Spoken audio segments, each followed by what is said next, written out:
bahwa dia mempunyai titik pangkal dan dia juga mempunyai arah. Inilah yang kita sebut dengan vektor. Dia mempunyai besar dan dia juga mempunyai arah. Vektor ini kita mengenal ada vektor yang segaris dan ada vektor yang tidak segaris. Kalau vektor yang segaris, ya seperti ini ada vektor A dan ada vektor B. Nah, maka di sini jika A itu adalah 2 Newton, B-nya misalnya adalah 1 Newton, maka vektor A atau resultannya dari A ditambah B ini berarti 2 Newton ditambah 1 Newton adalah 3 Newton. Ini vektor yang segaris. Bisa juga jika A-nya adalah 2 Newton ke kanan sedangkan B-nya adalah 1 Newton ke kiri, maka R-nya itu adalah A ditambah B. Maka di sini 2 Newton dikurang 1 Newton ditambah min 1 Newton. Kenapa minus? Karena arahnya adalah ke kiri. Maka besarnya adalah 1 Newton. Ini jika dia segaris. Nah, sekarang kalau dia tidak segaris, artinya dia sudah mempunyai arah yang berbeda. Ya, misalnya ada vektor A, kemudian ada vektor B. Nah, ini namanya dia tidak segaris. Bagaimana cara kita menjumlahkannya? Nah, cara menjumlahkannya ada beberapa cara. Ya, yang pertama itu adalah secara segitiga. Untuk secara segitiga ini kita harus mempunyai penggaris dan juga busur. Gunanya apa? Untuk memastikan berapa besaran masing-masing dari vektor ini. Kita mempunyai vektor A, makanya kita hitung ini berapa besarnya. Dan juga B ini berapa besarnya. Ketika kita memindahkan, maka besarnya A kita samakan pindahnya ke sini. Begitu juga dengan si B, berapa sudutnya ini juga kita pindahkan ke sini. Maka berapa besar penjumlahan atau R-nya itu adalah A ditambah dengan B. Perhatikan B terletak setelah A. Pangkal dari si B merupakan ujung dari si A. Ini untuk dua vektor. Kalau dia banyak vektor, ada A, B, C, dan D, E atau F, maka semuanya ini kita jumlahkan seperti secara poligon atau segi banyak namanya. Jadi A tambah B tambah C tambah D, dan inilah hasil penjumlahannya. Saudara bisa hanya mengukur R-nya ini berapa, ya. Nah, itulah hasil R-nya tersebut.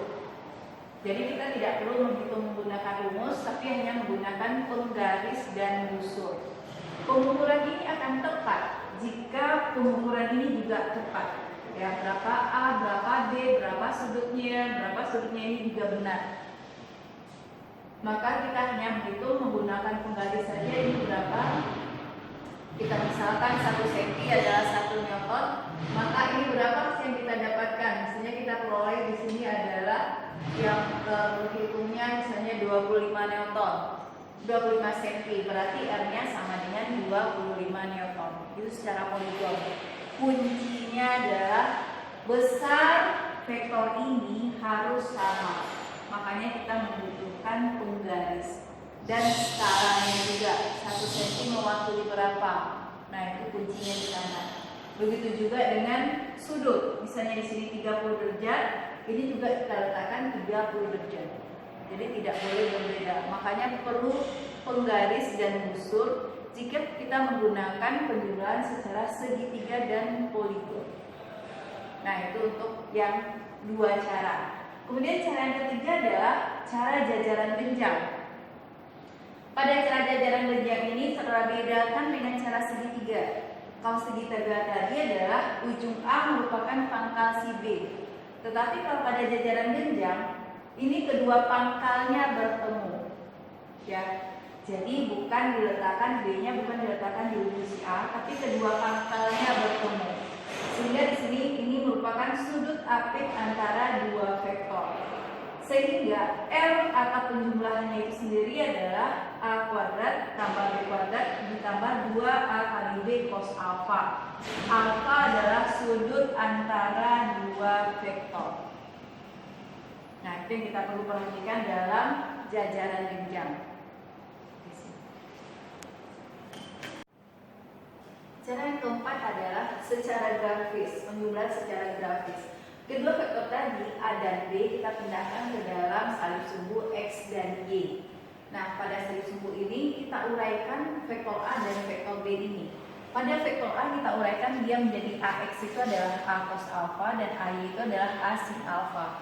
Begitu juga dengan BX. B ini kita uraikan ya. BX ini menjadi B cos alpha. Ini dia menjadi BX. Sedangkan yang ke sini ini dia menjadi BY. Ini adalah BX dan ini adalah BY. Sekarang kita perhatikan ya bahwa untuk alfa kalau kita menggunakan persamaan ini AX adalah A cos dan BAY adalah AC, ini ditentukan pengambilan sudut itu adalah dari X positif. Jadi arahnya adalah ke sini berlawanan dengan jarum jam. Itu cara pengambilan sudutnya. Nah, berapa resultan gayanya? Resultan gayanya itu adalah Fx kuadrat ditambah dengan Fy kuadrat. Siapa ini yang Fx? Fx adalah penjumlahan semua gaya yang ada pada sumbu X, yaitu Ax ditambah Bx. Sedangkan Fy itu adalah semua gaya yang berada pada sumbu Y, yaitu Ay ditambah dengan By. Ini dia penjumlahan vektor secara grafis. Jika ada 3 vektor, maka ini kita letakkan ke dalam tabel supaya lebih gampang.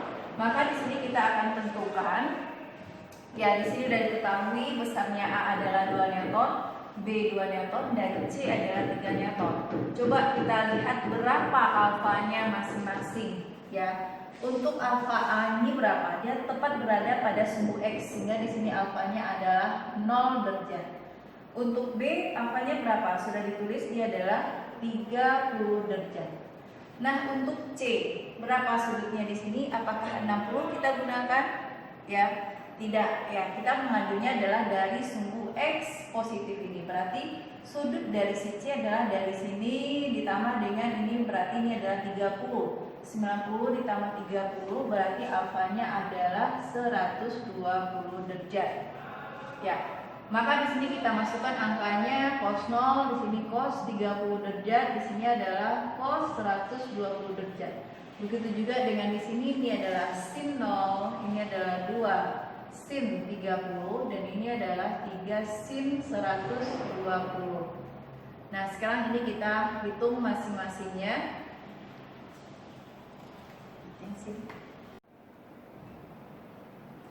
Nah, kita lihat ya, A ini dia sudutnya adalah 0 derajat karena dia sejajar dengan X. Sementara untuk B 30 derajat. Sementara untuk C di sini dia adalah 120 derajat. Kita masukkan angkanya di sini. A sama dengan cos alpha sama dengan 2 kali cos 0, ini sama dengan 2. B juga kita masukin angkanya, kita dapatkan 1,373. Dan C juga kita masukkan nilainya 3 kali cos 120 sama dengan min 1,5. Begitu juga dengan sin, ya, 2 kali sin 0, 2 kali sin 30 dan 3 sin kali 120. Maka di sini kita jumlahkan totalnya sigma fx-nya 2 tambah 1,73 kurang 1,5. Sementara sigma fy-nya 0 tambah 1 tambah 1,73. Kita dapat 2,73. Sehingga R kita penjumlahan ketiga vektor itu adalah sigma Fy kuadrat ditambah sigma Fy kuadrat. Kita dapatkan hasilnya adalah 3,5 newton. Nah, ini adalah penjumlahan secara grafis. Jadi kalau secara grafis nih mau 3, mau 5, mau 10 vektor itu bisa saudara kerjakan. Nah, vektor di sini tidak terbatas hanya sebagai sebuah vektor gaya, tapi juga bisa merupakan vektor dari perpindahan juga. Ya. Untuk praktikum resultan buah-buah gaya, saudara akan nanti memasukkan ke dalam tabel-tabel ini ada F1 dalam newton, F2 dalam newton alfa, kemudian F yang terbaca pada tugas, F secara analitis atau grafis, dan ini adalah jajaran jenjang. Ini yang saudara cari di rumah. Jadi tujuannya semua yang saudara cari ini diharapkan hasilnya mendekati dari FP-nya ini. Nah, sekarang kita lihat mana yang F1, F2 dan F3. Ya. Ini adalah pegas kita, ini kita sebut dengan F1 dan ini adalah F2. Ya. Nah, pada F1 ini terbaca, ini saya letakkan bendanya di sini, terbaca di sini adalah 0,8 Newton. Sementara F2 kita adalah 0,6 Newton. Ya, maka kita akan memperoleh data F1 0,8 ya. F1 kita adalah 0,8 Newton, F2 kita adalah 0,6 Newton. Fp kita berapa? Mana yang Fp? Yang Fp itu nanti adalah ini. Jadi ini sebelum kita buka, kita tandai dulu. Ya. Kemudian kita tandain di sini garis-garis yang dibentuknya, ya. Nah, ini kita udah bisa lepas. Maka ini akan saya tarik, ya. Nah, ini merupakan Fp. Saya akan membaca berapa Fp di sini dengan menggunakan pegas yang lain. Di sini terbaca Fp saya itu adalah 1,3. Ya. Nah, di sini Fp saya 1,3. 1,3 Newton. Nah, sekarang ada apa dengan garis-garis yang sudah kita bentuk ini? Nah, garis ini kita buat, ya, kita tentukan, kita pertemukan dia, ya. Nah, ini adalah garis dari si F1 saya. Ini adalah F1 dan ini adalah garis F2 saya. Ini adalah garis F2. Nah, kemudian ini kita tentukan berapa sudutnya, ya. Ini kita tarik garis lurus di sini dan kita cari dengan busur, ya. Kita akan mendapatkan ini adalah alfa 1 dan ini adalah alfa 2. Alfa 1 adalah yang atau di sini kita sebut dengan bersama, di sini adalah alfa 1 dan ini adalah alfa 2. Maka alfa 1 menunjukkan besar sudut yang dibentuk oleh F1. Alfa 2 adalah besar sudut yang dibentuk oleh F2. Yang mana alfa? Alfa adalah jarak antara F1 dan F2. Ini yang kita sebut dengan alfa. Pentingnya apa alfa ini? Alfa kita perlukan ketika mencari dengan jajaran genjang. Di mana R kita itu adalah akar dari F1 kuadrat ditambah F2 kuadrat ditambah 2F1 F2 cos alfa. Nah, alfa inilah yang nilainya ini. Kemudian F1 dan F2 kita gunakan untuk apa? Untuk secara analitis. Analitis atau grafis, ya. Yang mana kita punya, ya, untuk Fx kita itu adalah F1 cos alfa 1. Fy kita adalah F1 sin alfa 1. Fx2 kita, F2 kita, F2e kita adalah F2 cos alfa 2. F2y kita adalah F2 sin alfa 2. Maka kita akan memperoleh R secara analitis itu adalah akar dari sigma Fx kuadrat ditambah sigma Fy kuadrat. Nah, ini akan saudara cari di rumah. Ini kita lakukan sebanyak 3 kali percobaan di kelas praktikum. Kita sudah memperoleh data untuk praktikum kita pertama F1, F2, alfa, alfa 1, alfa 2-nya dan Fp-nya. Nah, ini saudara cari di rumah. Jadi hasilnya ini adalah mendekati atau sama dengan ini nanti, ya. Kemudian bagaimana halnya dengan nomor 2 dan nomor 3? Nah, untuk praktikum yang kedua dan ketiga, saudara bisa tambahkan massa di sini, ya. Tambahkan massa di sini, kemudian letakkan lagi. Mau di mana yang saudara letakkan, mau di sini atau mau di sini, terserah saudara. Mana saudara mau, ya. Nah, ini ambil lagi datanya. Ini adalah F2 dan ini adalah F1. Ini adalah Fp. Ini untuk percobaan kedua, tandain lagi, bikin lagi gambarnya seperti tadi. Kemudian untuk percobaan ketiga tambah lagi massanya. Ya, percobaan ketiga kita tambahkan lagi massanya. Sehingga perbedaan percobaan 1, 2, 3 itu adalah dari massa yang ada pada benda ini. Nah, itu untuk yang 2 resultan gaya. Nah, sekarang kita akan mencari bagaimana halnya kalau ada 3 buah gaya. Bagaimana cara kita mencari resultannya? Sama juga dengan yang tadi, ya. Di sini kita mengambil 3 buah gaya. Saudara perhatikan ini ada tali antara pegas 1 dan pegas 2, 1, 2 dan 3. Nah, yang perlu adalah pegas 3 ini dan kedua 1, 2 ini dia saling bebas. Sebelum kita melakukan percobaan, perhatikan pegas sudah di titik 0 semuanya. Ya, ketiga pegas sudah pada titik 0. Baru ini kita letakkan. Terlihat semua pegas sudah saling tertarik. Kita mau letakkan di sini atau kita mau geser di sini juga boleh, ya. Maka ini kita ambil ketentuan mana yang F1 kita, mana F2 dan F3. Jadi kita ambil ini adalah F1, ini adalah F2 dan ini adalah F3. Kita baca masing-masing pegasnya. F1 kita berapa? Ya. Nah, di sini kita lihat F1 kita adalah 0,5 Newton. Maka kita tulis di sini F1 0,5 Newton. F2 kita berapa? F2 di sini terbaca 0,7 Newton. Sedangkan F3 kita berapa di sini? F3 adalah 0,7 juga, ya. 0,7 Newton. Ya, di sini kita mendapatkan F1, F2 dan F3. Kemudian ini kita tandai, ya. Ingat lagi ini kita tandai, ini adalah titik pertemuannya. Kemudian ini adalah garis F2, ini garis F3 dan ini adalah garis F2. Kita udah dapat titik-titiknya. Maka kita akan hitung FP kita berapa. Nah, ini kita udah bisa tarik, ya. Kita bisa tarik dan ini kita ukur lagi berapa FP.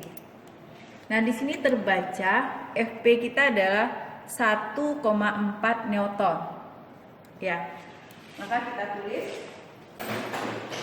FP kita adalah 1,4 Newton. Nah, kita punya alfa 1, alfa 2, alfa 3. Bagaimana cara mencarinya? Ini kita hubungkan lagi dengan garis seperti tadi. Ini kita udah punya titik-titik, ini kita hubungkan, ya. Kita peroleh, ini adalah titik dari F1, ini adalah F2, kemudian ini adalah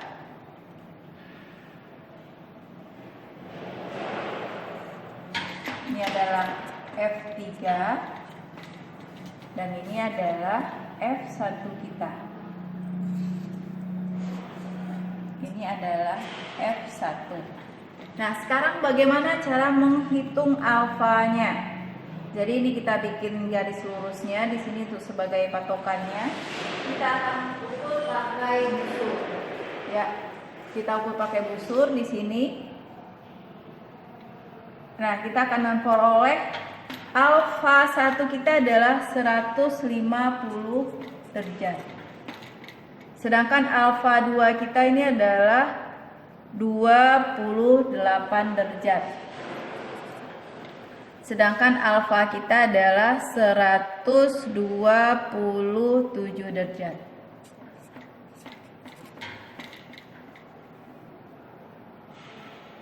Bentar, 10, sorry. Ini salah. Bacanya ini alfa 2 kita itu adalah 67 derajat.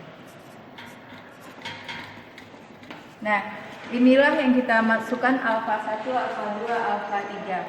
Maka kita akan mencari. Nah, dari praktikum kita yang pertama, kita akan memperoleh ada alfa 1, alfa 2, dan alfa 3. Nah, untuk secara poligon, ya, kita akan memindahkan F2 ini, F1 dan F3 ini ke dalam gambar yang satu lagi yang sesuai dengan ukurannya, ya. Jika kita anggap misalnya, ya, 1 cm itu sama dengan 1 Newton, nah, sama dengan 0,1 Newton, kita akan peroleh F1 kita itu adalah 0,5 Newton. Berarti itu kita mendapatkannya menjadi 5 cm. 5 cm arahnya adalah ke kiri, ya. Maka di sini kita buat di sini F1 kita 5 cm, arahnya alfa 1 kita itu adalah 150 derajat, ya. Ini kita ambil 150 derajat, arahnya ke sini, ya. Ini adalah 5 cm.